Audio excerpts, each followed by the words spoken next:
Existem histórias que transformam, ideias que mudam o rumo de uma vida, vozes que ecoam e inspiram uma geração. Este é o Lendário Cast, um espaço criado para provocar reflexões, compartilhar experiências e revelar o que é de mais poderoso na economia criativa, nos negócios digitais, na cultura e na tecnologia. Aqui, cada episódio será um convite para você despertar o seu potencial, desafiar seus limites e enxergar novas oportunidades. Eu sou Dário Medeiros e junto com você quero construir a nossa jornada lendária. Porque ser lendário não é sobre ser maior que os outros, é sobre ser maior do que você mesmo já foi um dia. É sobre causar impacto, é sobre deixar um legado. Sua próxima grande inspiração começa aqui. Começa agora. Olá, seja muito bem-vindo a mais um episódio do Lendário Cast, esse programa que existe para dar voz a grandes ideias. E hoje eu estou recebendo aqui minha amiga, minha parceira de trabalho, de projetos, de ideias, Jaine Silva, que é psicóloga, mentora, mãe, formadora de líderes e mais uma série de coisas aí. Jaine, seja muito bem-vinda. Obrigada, Dário. Fico muito feliz pelo convite, feliz de estar participando desse grande projeto, né, e poder a gente conversar um pouco e compartilhar um pouco das trocas que a gente sempre teve, né, para milhares de pessoas agora, né. Exatamente, milhares, olha, milhares de pessoas. Já gostei do. Visionária. Exatamente, exatamente, exatamente. E Jaine, hoje a gente vai conversar um pouquinho sobre a jornada de Jaine, sobre a sua história, né, e também sobre a questão que a gente fala entende que é muito importante, o domínio de si, né, a autoliderança e muita coisa aí pra gente conversar, muita coisa aí pra gente conversar. Mas pra gente começar, eu queria saber um pouquinho de Jaine, como foi que na tua história, na tua vida chegou aí essa questão do autoconhecimento, da psicologia e esse interesse por essa área? Vamos lá. Eu nunca quis, na verdade, ir por esse lado da psicologia, né. Na verdade, quando eu acredito que todos nós já ouvimos de alguém aquela pergunta: "Quem você quer ser quando crescer?", né. E na maioria das vezes as respostas que a gente deu lá atrás não seguem, porque são os sonhos de criança. Algumas pessoas alimentam e permanecem com esses sonhos e outras não. Quando eu era criança, a resposta para essa pergunta era ser professora, ser advogada, eram profissões que eu tinha visto ali, né, pessoas representando outras pessoas. Mas quando chegou no ensino médio, que estava todo mundo se formando, eu tinha tido uma experiência em um ambiente de trabalho organizacional, eu fiquei ali sem saber o que eu queria de fato ser quando crescer. No ensino médio tu já trabalhava? Eu trabalhava no programa Menor Aprendiz, né, que é esse programa ali que dá abertura para jovens do mercado de trabalho. E aí, como menor aprendiz, eu tive a oportunidade de ir para uma empresa que me deu uma oportunidade em várias áreas, departamento pessoal, atendimento ao cliente, estoque. E aí, vivendo um pouquinho no ambiente empresarial, eu saí de lá com uma única certeza. Eu não sabia o que eu queria ser ainda, mas eu saí com uma única certeza, Dário, é que eu não queria trabalhar em empresas. E aí, o spoiler já do futuro, hoje eu trabalho com empresas, né. Mas assim, por que trazendo essa história para contextualizar a sua pergunta? Nessa experiência, eu saí de lá dizendo assim: "Eu não quero ser só uma administradora, né, eu quero trabalhar com algo que toque a vida das pessoas, que eu possa contribuir com a transformação que a pessoa ela pode ter em sua vida". E aí, quando eu fui escolher o vestibular, eu chutei psicologia. Eu não sabia, nunca tinha ido para um psicólogo. Eu com a Na minha jornada eu tive a oportunidade de dar aula, então quando a gente faz no primeiro dia de aula aquela pergunta ao aluno: "Por que você escolheu o curso?", a maioria diz: "Porque eu tive uma experiência com a psicologia que salvou minha vida, salvou minha família", e eu nunca tive isso. No meu primeiro dia de aula as respostas eram essas e eu só disse assim: "Eu chutei", né. E foi um chute muito certeiro. Muito certeiro, né? A psicologia ela me escolheu, eu costumo dizer. Eu acredito que, eh, existem muitos bons profissionais, e existem profissionais que têm um dom, e eu recebo isso como um dom, assim. Eu amo o que eu faço, eu amo o que eu posso fazer com essa profissão na vida das pessoas, e foi assim que a psicologia chegou na minha vida, um chute, de supetão. Mas a cada novo dia, a cada aula, a cada experiência, a cada estágio, a cada troca, eu fui me descobrindo mais me encontrando mais e me permitindo de fato viver o que eu vivi e construí até hoje. E aí também entra na pergunta que você trouxe, né, como eu me descobri, como entrou a questão do autoconhecimento. A psicologia foi um chute e foi ela que me fez, inclusive, conhecer a Jaine que eu conheço hoje. E durante esse processo teu de se encontrar ou a psicologia ter te encontrado, tu acha que existe alguma coisa que foi fundamental nesse processo? Algum episódio, assim, que tu diz: "Não, isso aqui realmente definiu, é um ponto marcante nessa história"? Uhum. Olha, se a gente for falar das experiências da psicologia, né, eh, eu costumo dizer que foi a oportunidade de estágio que eu tive, né, lá no quinto período, mais ou menos, eu tive uma oportunidade de estágio na área organizacional. Eu nunca soube o que um psicólogo fa a mesma história se repetiu, né, quando eu escolhi psicologia, eu não fazia a mínima ideia do que um psicólogo fazia. Fui pesquisar, gostei e fui. Quando eu estava mais ou menos no quinto, sexto período, surgiu uma vaga de estágio em psicologia organizacional. Eu nunca tinha ouvido falar o que o psicólogo fazia dentro das organizações, a gente não tinha tido essa cadeira ainda, inclusive. E aí eu só fui. Se eu quero, é um estágio, é na área, eu quero. E eu me recordo inclusive que os meus meu pai, sempre muito cuidadoso, ele disse: "Olha, se você não quiser, você não precisa, vá focar nos seus estudos, você tem todo o suporte". Mas eu quis, não, eu quero de fato, porque é uma oportunidade. Eu fui, participei do processo seletivo, não passei de primeira, né, mas 3 meses depois eles me chamaram. E aí essa experiência foi a chave de virada para que de fato eu tinha feito a escolha certa. Por quê? Porque a gente tem uma visão que o psicólogo é aquele profissional que você senta para falar e ele vai te ouvir e vai te dar conselhos. E isso é, de fato, a maior o maior clichê que se existe da psicologia, mas a menor realidade. Essa não é a realidade de um psicólogo. E quando a gente fala sobre um psicólogo nas organizações, pouca gente sabe o que o psicólogo faz nas organizações. E essa oportunidade de estágio, eu tive a oportunidade de ter uma líder que era psicóloga nesse estágio. E ela cumpria muito bem o papel de psicóloga, porque o ambiente organizacional, ele não é fácil para o psicólogo. Se você não se realmente se posicionar como psicólogo, você não consegue ser. E aí eu tive uma líder que era psicóloga, e aí ela me ensinou o quanto a gente poderia transformar a vida estando nas empresas. E aí a partir daí eu vi que eu tinha feito a escolha certa. E é interessante como os líderes que a gente tem no processo vão moldando a história, né? Tanto para bom quanto para ruim. Eu já tive líderes, por exemplo, que eu disse: "Eu não quero ser essa pessoa, eu não quero ser assim", né. Quando eu tiver a minha empresa, quando eu tiver lá na frente, eu não quero ser essa pessoa. E existe alguma dessa história aí, dessa com essa líder específica, qual era o nome dela? Luciana, Luciana, você está sendo citada aqui, compareça à sala, ao estúdio do Lendário Cast. Mas teve alguma coisa, assim, algum momento marcante com ela que tu consegue lembrar, assim, dizer: "Foi esse episódio aqui que me marcou, assim"? eu nunca esqueço. Foi o momento da minha demissão, tu acredita?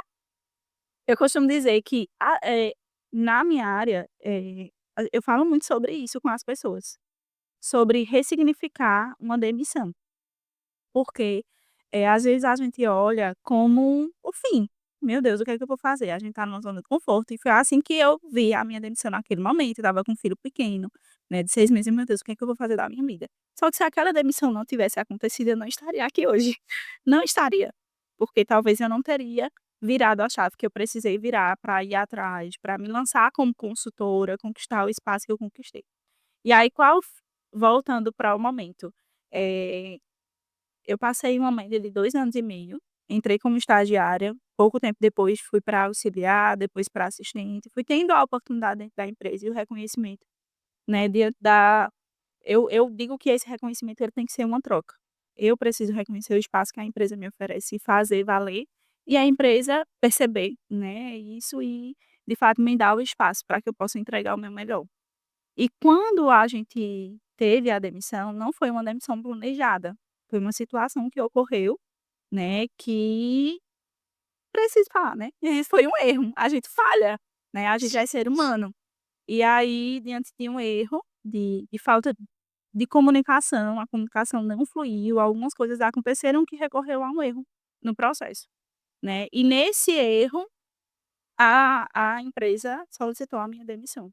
E aí eu nunca vou esquecer de nós 2 chorando na sala de na sala dela, né, passando para mim a mensagem que precisaria me desligar por esse motivo, mas que não tinha dúvidas da grande líder que eu seria. E ali, ouvindo dela aquilo, eu de fato recebi e me reconheci naquele lugar, porque eu só me via como uma assistente de Luciana, né, e a partir do momento que eu ouvi da pessoa que ela era, essa frase, eu tomei posse, né, e eu busquei, trabalhei para ser uma grande líder e inclusive formar grandes líderes. É, vamos chegar nesse ponto aí. Mas é engraçado porque inclusive estava vendo ontem uma postagem no Instagram que falava exatamente um pouco sobre isso que tu estás falando agora, que para a gente alçar novos voos, a gente precisa soltar algumas coisas, né, deixar algumas amarras, fechar algumas portas para abrir outras, enfim. E é interessante como nesse processo de crescimento, de maturidade de empresa, de como carreira pessoal mesmo, profissional, a gente vai percebendo que esses processos de encerrar ciclos são mais importantes, né, do que aqueles que a gente dos que começar, né. É muito importante saber o que você não quer, desculpa, o que você não quer para sua vida, né, para poder correr atrás daquilo que você quer. Isso mesmo. Eu costumo dizer que até uma flecha para alcançar um alvo, ela precisa ser puxada para trás. Então a gente precisa dar valor a esses passos para trás que a gente precisa dar. E reconhecer o que precisa de fato ficar lá atrás. Se naquele momento que eu fui demitida, eu ficasse me martirizando, porque na mesma proporção que eu disse que eu errei, né, eu me conscientizei que a responsabilidade não foi só minha, como eu falei. E eu não me martirizei, eu não fiquei me lamentando, eu não fiquei buscando culpados, eu segui em frente, né. E é muito importante a gente entender, a gente recua para entender que precisa desse impulso para ir para frente, mas que se eu ficar aqui segurando a flecha, ela não vai chegar lá. Tem Então, que soltar. esse encerrar ciclos, ele é essencial para a gente poder seguir em frente, né. A gente precisa limpar as gavetas para colocar coisas novas. Perfeito, já temos o primeiro grande insight aí do episódio, né, é preciso encerrar ciclos para como é que tu falou? Eu falei que é preciso limpar as gavetas para Hã? dar espaço às coisas novas. Olha, não, aqui a gente já temos um código para o Instagram. E falando um pouquinho dessa questão, já entrando no na formadura de líderes, né, que você é hoje, mentora inclusive agora do me fugiu agora, poxa, o programa que tá fazendo agora com o pessoal, os misters, né, de Pernambuco, Exato. quase que não vim agora. Mentora aí dos misters de Pernambuco, nesse processo de formação, de liderança, nesse processo de domínio de si, teria alguma mensagem que tu gostaria de trazer para quem está, inclusive, nesse processo agora, de querer se encontrar, de querer construir sua carreira? Você falou do concurso, né, já faz 4 anos que eu participo do concurso de Miss e Mister, Caruaru. Como fazendo parte da equipe. E o que é que isso tem a ver, né, porque você juntou as 2 coisas na pergunta, o que é que isso tem a ver com liderança?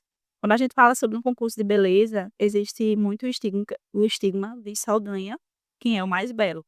E hoje a gente reconhece muito o valor de que a beleza ela vai além de um rostinho bonito, né. E a minha mensagem que eu levo para essas pessoas que estão participando do concurso é justamente a importância de se perceber, de se reconhecer, e entender suas vulnerabilidades e mais ainda entender o quanto a gente pode, mesmo sem perceber, estar inspirando pessoas lá fora. Então a gente precisa ter autorresponsabilidade com quem nós somos, com quem nós queremos ser. E é por isso que eu participo do concurso, né, mentorando eles nesse processo de autoconhecimento e autodesenvolvimento. E a mensagem que eu deixo, não só para eles agora, mas para todos que estão, né, nos ouvindo, eu vou parafrasear Alice no País das Maravilhas. Quando a gente não sabe para onde a gente quer, qualquer lugar serve. E modificando um pouco a frase, eu digo: quando a gente sabe quem nós somos, qualquer máscara nos serve. Então é muito importante a gente nos permitir, de fato, todos os dias, nos questionar quem nós somos, o que eu quero, o que eu gosto, o que é que eu quero passar, quais são as minhas vulnerabilidades e investir em nós, né. O maior investimento de um ser humano deve ser em você, porque a partir daí é que você consegue escolher com certeza e convicção o seu futuro, os seus impactos, né, aquilo que você quer viver. Desse processo de investir em si, né, a gente vê muitos empreendedores, inclusive, que estão começando a sua carreira, que estão começando a empreender ali. O que é que tu acha que hoje, como gestora também, né, é fundamental nesse processo do empreendedor, assim, eu preciso investir nisso para começar a primeira ferramenta humana, mental que eu preciso adquirir. Eu diria que não seria nenhuma ferramenta. Eu acredito que para qualquer pessoa que esteja iniciando hoje, ela tem a humildade de entender que, por mais que eu tenha muita expertise em algo, eu não preciso saber de tudo. E muitas vezes eu venho de uma cidade cresce que cresceu com o mercado informal. Então a gente tem muitos empresários que têm o dom do comércio, que têm o sangue do negociador, sabe, do empreendedor, mas não sabem de fato ser gestores. E aí entra o caos, e aí entra a falência, e aí entra, de fato, o momento que a gente como psicóloga organizacional é contratada, quando as coisas estão dando errado. Só que se você tiver a humildade de já começar, né, procurando as pessoas certas, né, para o que o seu negócio precisa, as chances de dar errado ela será menor. Na verdade, as chances de dar certo será maior. Por quê?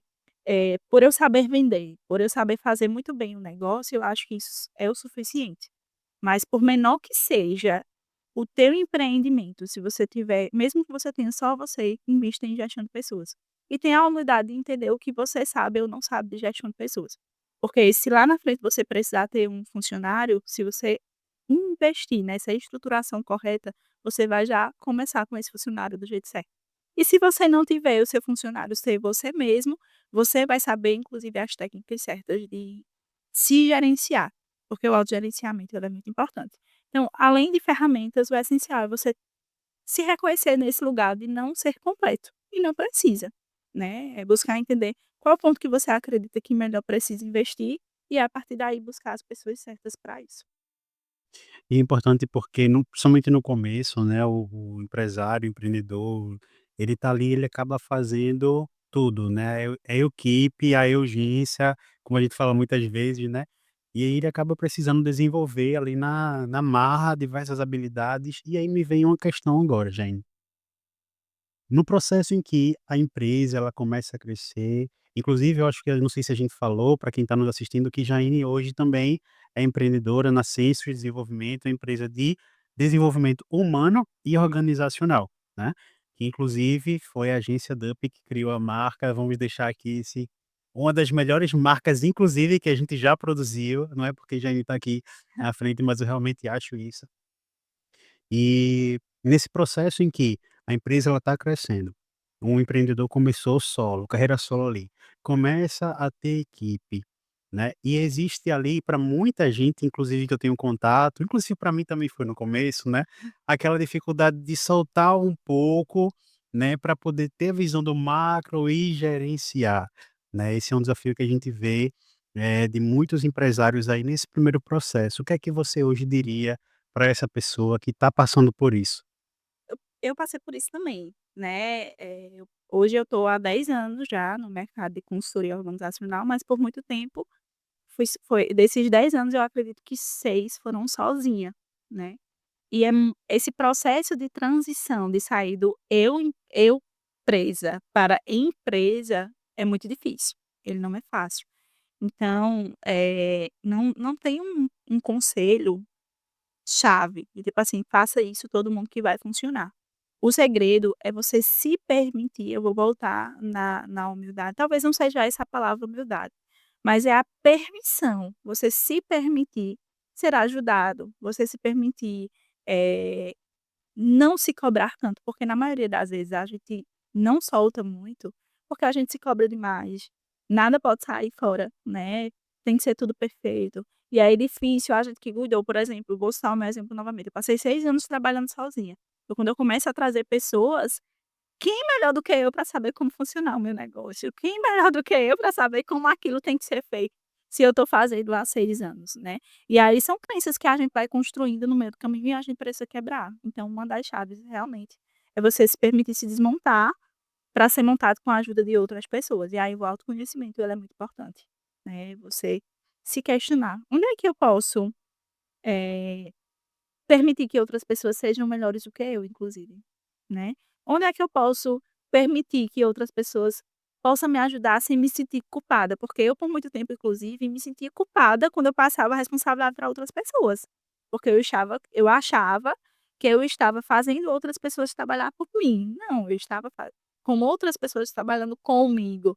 Então a gente precisa trabalhar nossa mentalidade para entender que a gaveta ela precisa ficar vazia para coisas novas chegar. Então se eu não consigo passar, se eu não consigo soltar, eu não vou conseguir crescer inclusive. Porque eu vou ter 10 pessoas trabalhando comigo, mas eu vou estar trabalhando junto com elas.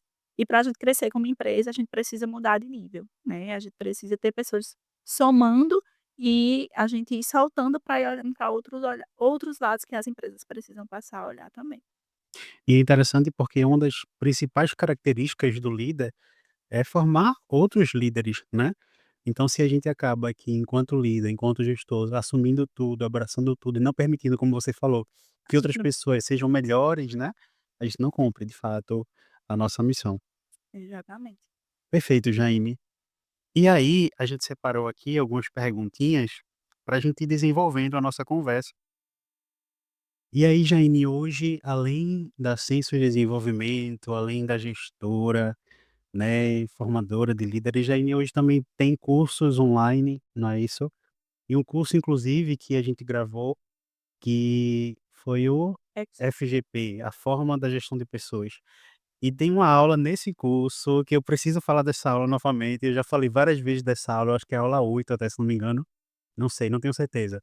Mas é a aula de cultura organizacional. Para mim essa aula ela é fantástica, eu já assisti ela diversas vezes e hoje vamos falar um pouquinho disso, né, vamos trazer a pauta para a mesa, a cultura organizacional, que quando a gente fala de liderança, de gestão, de empresa, especialmente pelo âmbito organizacional, da psicologia organizacional, a gente precisa falar de cultura organizacional, não é isso? Hoje para tu, assim, qual a importância do gestor saber a cultura organizacional, gerenciar isso? É essencial, né, porque, assim, se ele não tiver propriedade da cultura que a empresa quer implantar, ele vai ser um dos motivadores a fazer tudo não dar certo. Quando a gente fala sobre cultura organizacional, ela é a identidade da empresa, né, ela é o ar que a gente respira dentro de uma empresa. Essa cultura ela precisa ser construída estrategicamente, e não é o que acontece atualmente, né. Como um psicólogo organizacional, a gente precisa acompanhar todo o contexto, a gente precisa ter o olhar 360 de uma empresa, que é o que as pessoas não têm percepção. Eles acham que o psicólogo ele só faz recrutamento, seleção e treinamento, e não é essa a realidade. Nosso papel, e aí isso tem a ver com o nome das ciências que você falou da marca, né, Sim, nós como psicólogos precisamos estar na empresa gerando sentido, né, eu costumo dizer que o meu papel nas empresas é gerar sentido do trabalho para as pessoas. E como é que eu vou fazer esse sentido, gerar esse sentido se eu não tiver conhecimento do sentido realmente daquela empresa, né. Toda empresa ela nasce por um motivo, ela nasce porque ela quer, entregar algo para a sociedade. E ela tem os funcionários também por um motivo. Cada colaborador que vai fazer parte da empresa, ele tem um cargo, ele tem uma função, ele tem uma missão. Tudo isso precisa estar alinhado, tudo isso precisa fazer sentido. E quando a empresa ela consegue ter essa realidade e transferir os sentidos que se querem ser trabalhados para todos de forma, né, única, a gente consegue aí ter uma cultura ordenada. A cultura organizacional é de fato o comportamento, é toda a estrutura que se existe e que faz com que, eh, se tenha a identidade da empresa. Então se o líder, ele está dentro da organização e ele não tem o conhecimento dessa cultura, ele não vai transmitir o que precisa ser transmitido. Eu costumo dizer que o líder, ele é o guardião da cultura.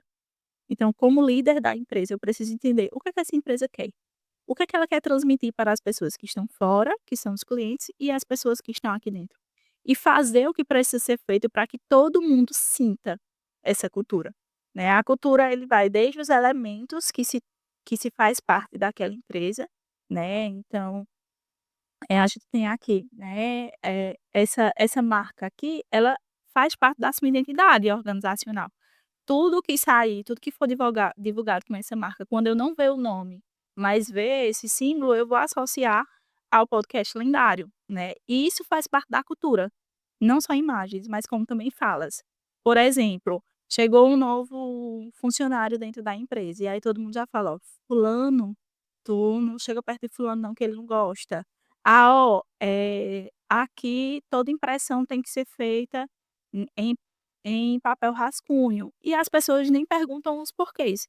E vai se criando comportamentos dentro da empresa, que no final ninguém nem sabe, nem entende por que que aquele comportamento está alimentado, e isso é cultura.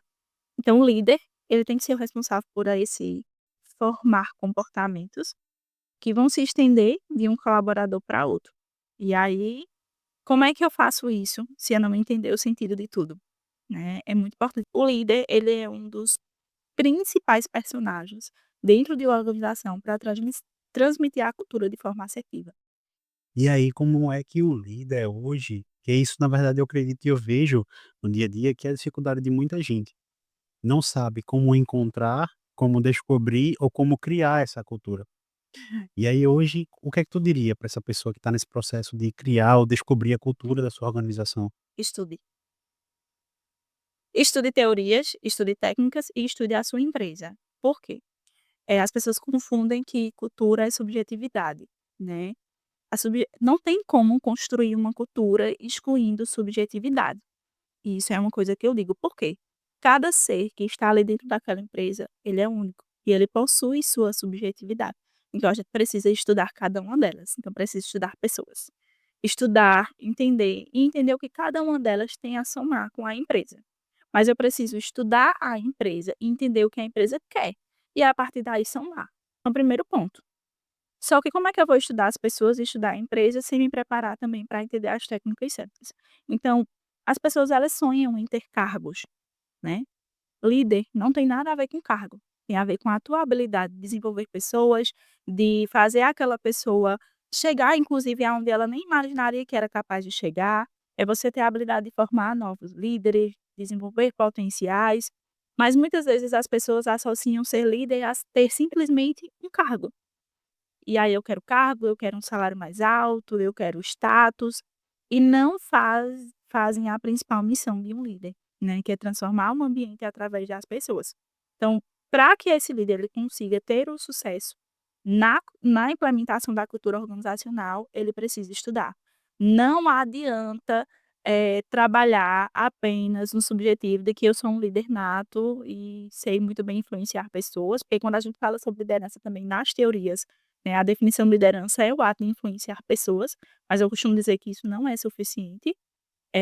Você precisa não só influenciar pessoas, você precisa influenciar pessoas com sentido para chegar de fato em lugares maiores e diferentes dentro daquela empresa. Então, as pessoas elas precisam estudar, estudar técnicas, estudar teorias, porque a partir do momento que você sabe as ferramentas certas, você consegue implementá-las do jeito certo. E aí volta para aquele fator humildade também, né, a gente tem que ter humildade para entender que a gente não sabe tudo, né. O que eu estou trazendo aqui hoje, não é Jaine que está dizendo, né, é diante de todo o estudo que há 10 anos eu faço, sobre empresas, sobre pessoas, né. Costumo dizer, existe uma frase que a gente fala, né, se você lida com pessoas, você precisa Precisa saber saber sobre sobre pessoas. pessoas. E se você lida com empresas, você precisa saber sobre empresas. Isso. E durante esse processo todo, né, de criar, gerenciar a cultura e liderança também, que você está falando aqui, a gente se depara também com muitas situações onde o líder ele não está no cargo de liderança muitas vezes, né, às vezes tem um gestor da equipe, mas a gente começa a perceber que existe um líder dentro da equipe que muitas vezes não está naquele cargo ali de coordenação, de gestão, e tem tudo a ver com o que você está trazendo aqui, né. Geralmente aquela pessoa que influencia mais a equipe, seja positivamente ou negativamente, né. E falando ainda de cultura organizacional, vamos trazer uma polêmica para a mesa. Esse é o aniversário de mim, o Cacau Show. Cacau Show. Inclusive não tem chocolate aqui hoje, no episódio passado tinha chocolate, mas vamos falar da Cacau Show, Não. né. Esse episódio que ficou tão marcado aí no Brasil, de um líder, né, um líder nacional, de uma empresa, uma multinacional, né, e que tem uma forma peculiar de passar ali a cultura da empresa para os seus colaboradores, né. E que muitos colaboradores veem uma forma disso como uma forma negativa. Qual a tua visão sobre isso? Eu digo que eles falharam. Os Eu colaboradores, não, a a empresa, empresa. mas não na forma de implantar a cultura, talvez. Eu digo que falharam no processo seletivo. Por quê, Dário? Eu não posso falar de uma realidade que eu não vivi, não conheci. Eu estou falando das informações externas que a gente tem. Então eu não vou dizer que a cultura deles é certa ou errada. Existem rituais. Quando a gente fala sobre implantar cultura, a gente fala sobre rituais. Porque se eu quero que o meu colaborador, ele todos os dias fale a mesma frase para todas as pessoas que entram, eu tenho que ter ritual para implantar na cabeça dele que ele tem que falar. E não é lavagem cerebral, né, cerebral, é adoção de costumes. E por que que eu falo que eles falharam no processo seletivo? Quando a gente fala de um processo seletivo bem estruturado, a gente precisa identificar quem tem compatibilidade com a cultura que eu tenho dentro da minha empresa. E a partir do momento que eu percebo que essa pessoa ela tem aderência ao que eu quero implementar, eu estou fazendo a pessoa certa. Porque ela vai achar comum, ela vai se identificar com aqueles rituais e ela vai querer fazer parte. Quando eu trago pessoas que não se veem vivendo aquilo, naturalmente vai ter essa rejeição, naturalmente vai ter. E aí eu vou repetir, eu não estou defendendo nem os funcionários, nem a empresa, porque eu não sei o que é certo, o que é errado, o que acontecia lá dentro. Eu não sei se o pessoal falou sobre, beber alguma coisa que estava batizado, eu não sei se isso existe, né, mas quando a gente faz a implementação da cultura, a gente precisa se ter padrões estabelecidos e quando a gente tem padrões estabelecidos, a gente tem pessoas que adotem esses padrões. Eu vou dar um exemplo. Quando a gente fala sobre cultura nas escolas, a gente aprende a diferenciação de culturas com as sociedades, os grupos de sociedades. E a gente tem falar dos grupos indígenas. Eles possuem um comportamento cultural que é diferente, né, por exemplo, de nós que moramos aqui, né, na cidade. E aí, se eu estou indo fazer parte de um grupo indígena, resolvi me mudar agora e quero fazer parte de um grupo indígena, eu tenho que me adaptar à cultura deles. Eu que tenho que me adaptar. Eu escolhi estar lá. Então eu preciso entender quais são os rituais que se existem, se eu quero fazer parte daqueles rituais e vivê-los, né. Sim. Então o que é que eles precisam ver em que eles aceitam lá dentro? Se essa pessoa ela está disposta a viver esses rituais. Né. Então, o processo seletivo de minha empresa, ele tem que ser visto dessa forma. Quem está disposto a fazer parte do que eu quero ter dentro da minha empresa?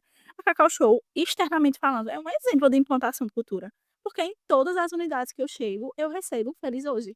Exatamente. Inclusive fizemos uma reunião dentro da Cacau Shoes, né, Faz post sobre isso. fizemos uma postagem sobre isso, e foi uma experiência fantástica e a gente percebe isso no olhar, na transmissão daquele contato, aquela energia dos funcionários, né, transmitindo feliz hoje não só de boca para fora, não é um feliz hoje com a cara amargurada, né. E aí, perdão me interromper, e aí o que que acontece?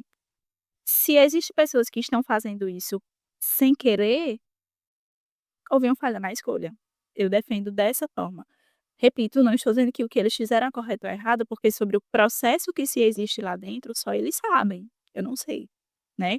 Mas implantação de cultura exige ritual.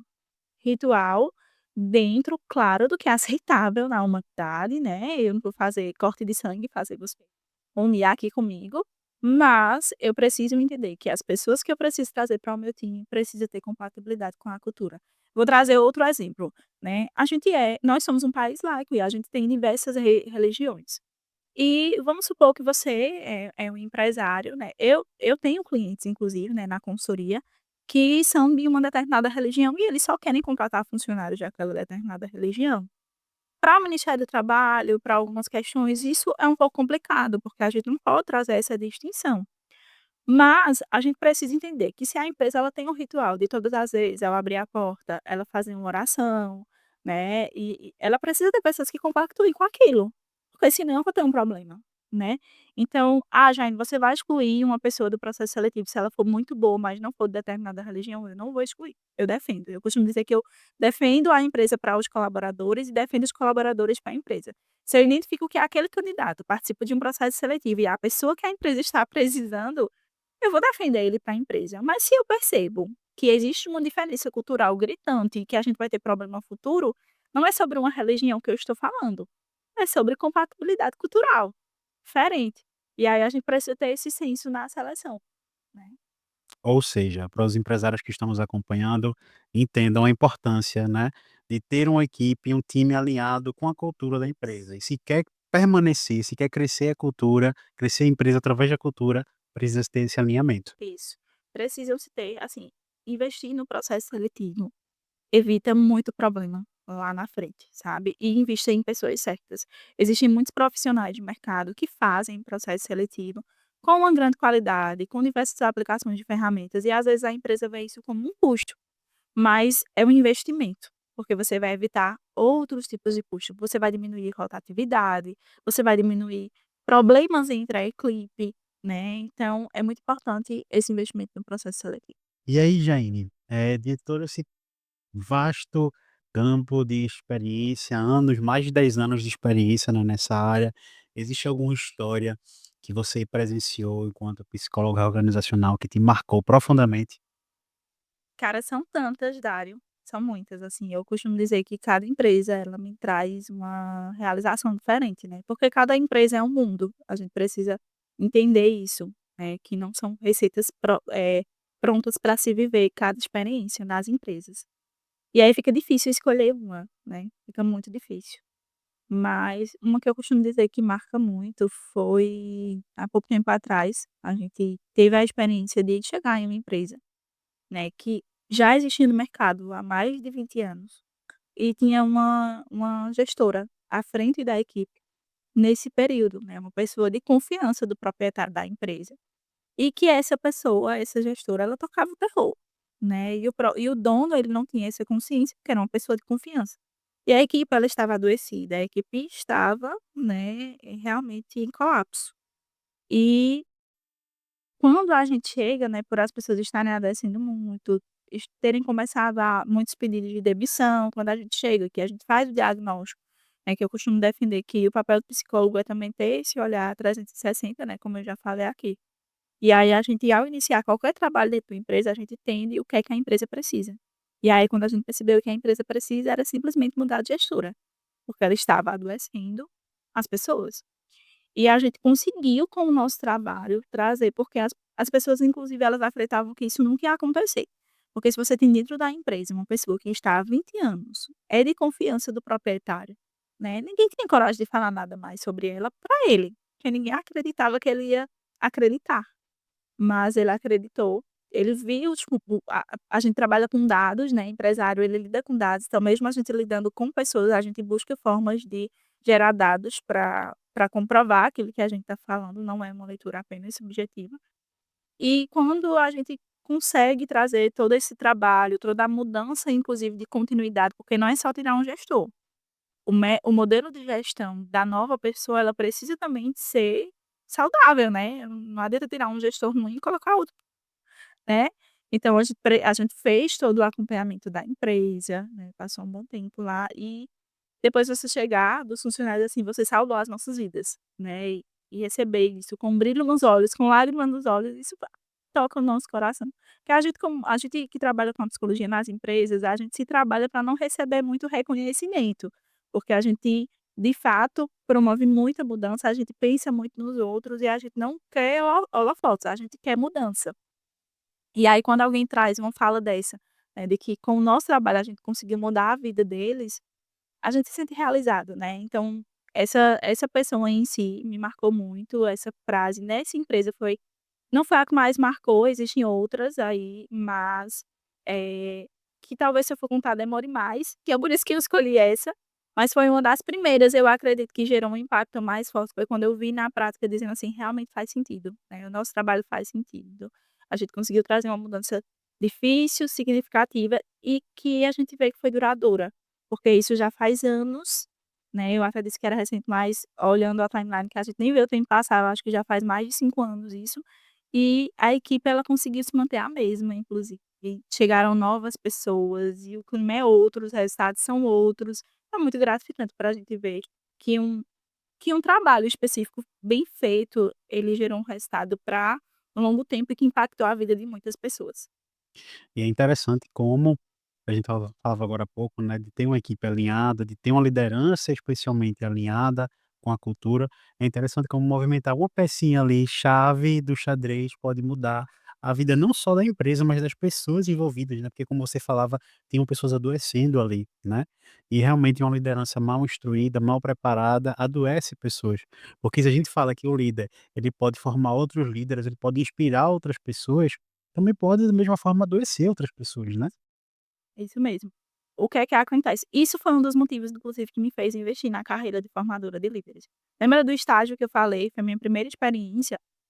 Eu percebi a importância dos líderes lá também, porque nas atividades que eu desenvolvia, chegou um determinado período que eu era a pessoa que cobrava a eles a execução de alguns processos em gestão de pessoas, como, realizar feedback, treinamentos, o acompanhamento. Então, quando eu cobrava que não acontecia, e eu vi os funcionários insatisfeitos, eu entendia que eu comecei a entender que não adianta ter um departamento de recursos humanos bem estruturado, com psicólogo e tudo, se o líder não estiver bem preparado, né. E a gente começou, inclusive, lá existia investimentos em lideranças e tudo mais, e aí foi ali que eu comecei a virar a chave, entender, assim, não, eu sozinha eu não vou conseguir os resultados que eu quero.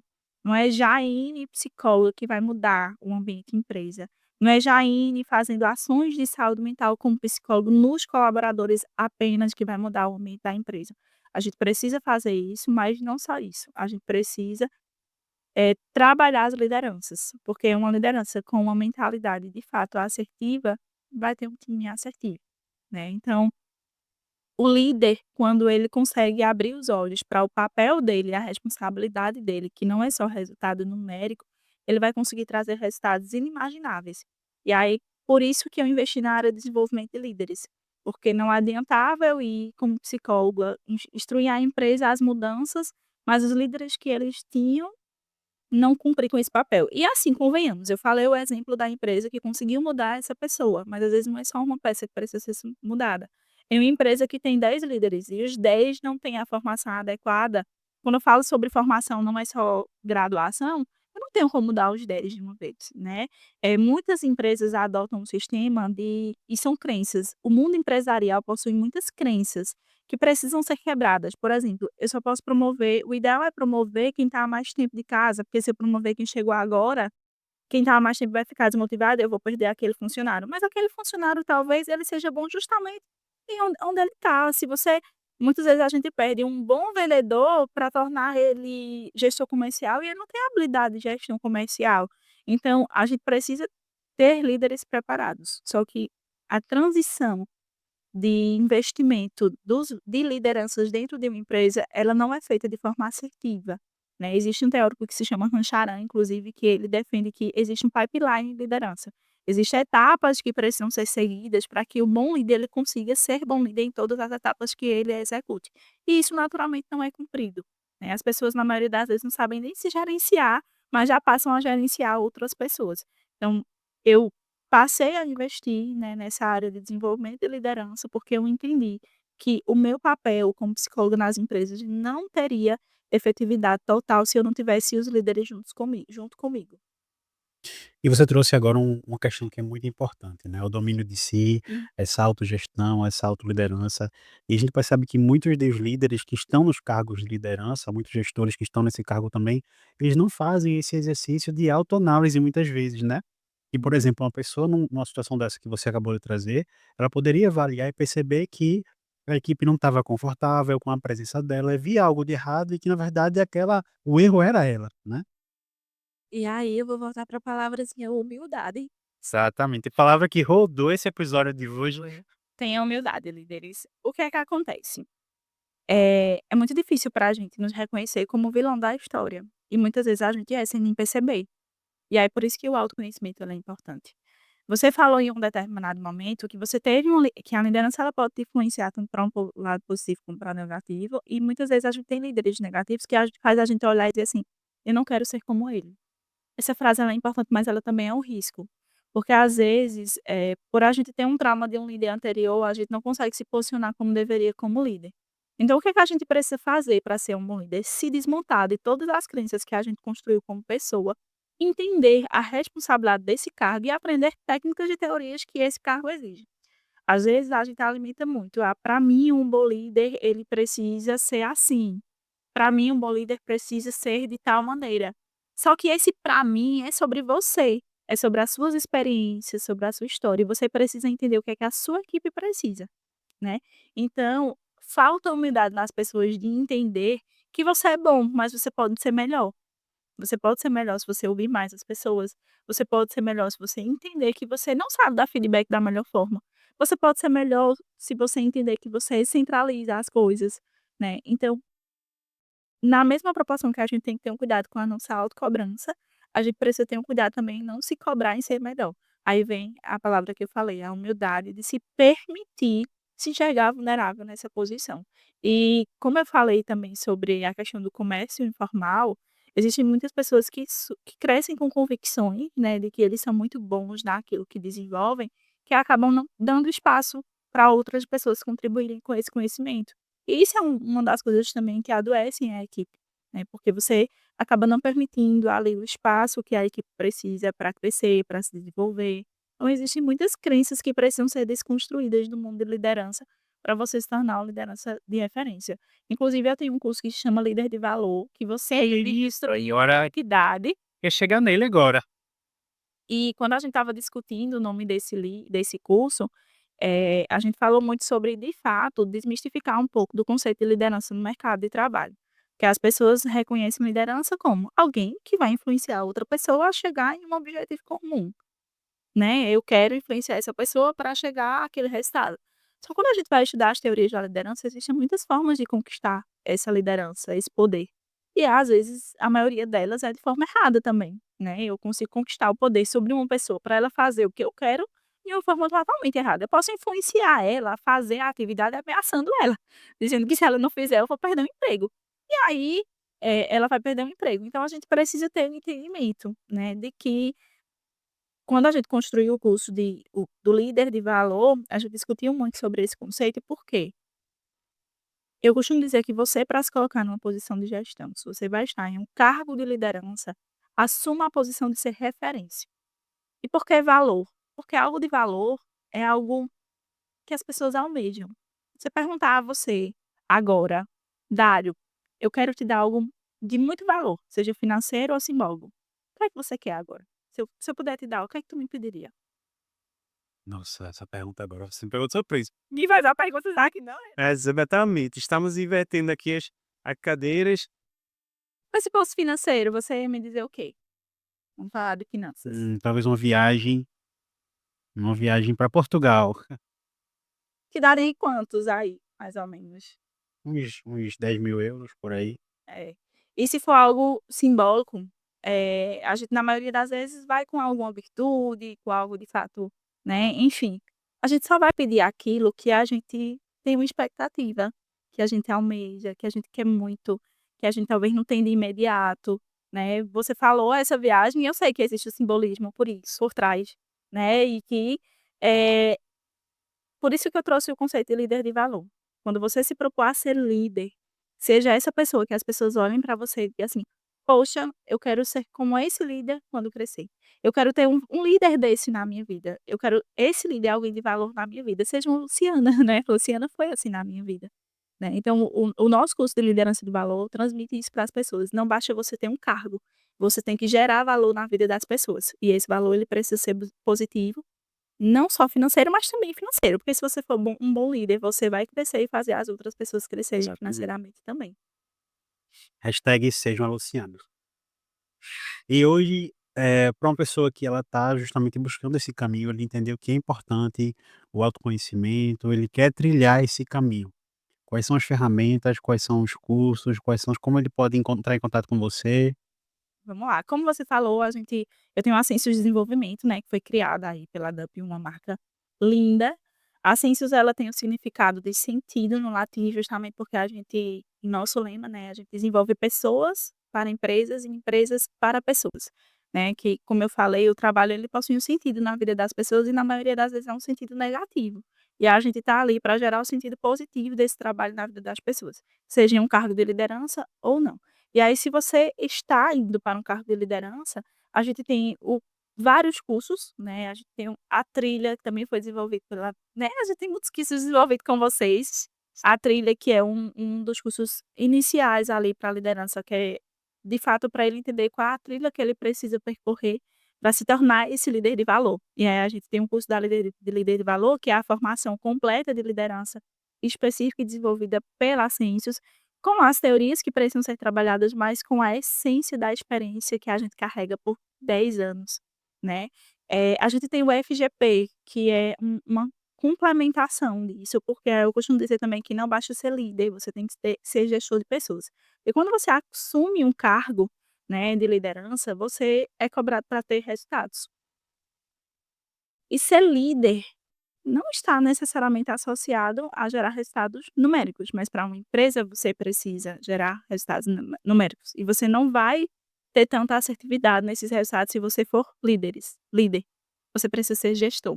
Porque a liderança está associada à habilidade de focar nas pessoas, de incentivar, de motivar, né, de desenvolvê-las. E a gestão está associada ao controle, aos resultados, ao monitoramento.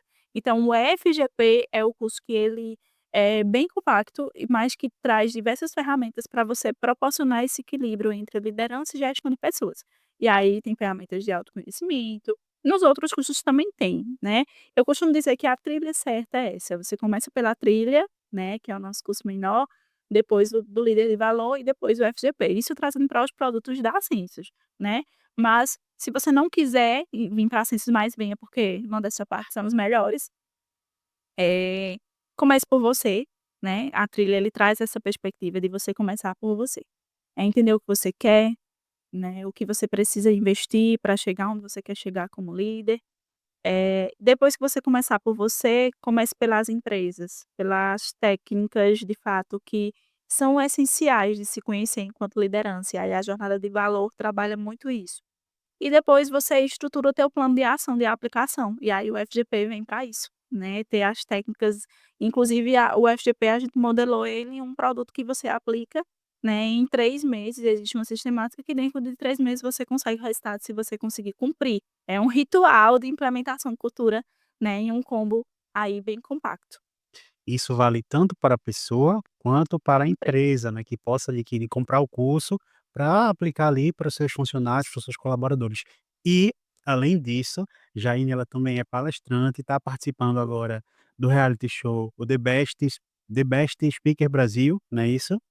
E também pode se contratar a Jaine para palestrar aí na sua empresa, no seu evento de psicologia organizacional. E Jaine, uma alegria ter você aqui, primeira convidada do Lendário Cast. Estou muito honrada e feliz, né, a gente, como o Dário falou no início, né, a gente tem uma proximidade, eu participei muitas vezes de grandes discussões sobre o Lendário Cast, Exato. né, antes mesmo dele existir, e aí eu fico muito grata e feliz em estar aqui, compartilhar um pouco da minha história, né, poder, eh, compartilhar um pouco das suas realizações. Estou muito grata e feliz, e obrigada. Obrigada por me permitir fazer parte desse momento. É recíproco essa alegria e temos muitos projetos ainda, né, para desenvolver, muitas coisinhas aí engavetadas que a gente vai puxar em algum momento da gaveta e trazer aí Para à você. tona. E para você que está até aqui, que acompanhou, que gostou desse episódio, deixa aí o seu comentário, hashtag seja Luciana. Seja uma Luciana, curte, comenta, compartilha. Esse é o nosso primeiro episódio com convidado, mas vamos ter muita gente bacana aqui. A lista tá gigantesca de pessoas assim fantásticas e que eu estou ansioso positivamente para trazer e para gravar esses episódios. Então é isso. Sejam bem-vindos e até o próximo episódio do Lendário Cast. Let's go!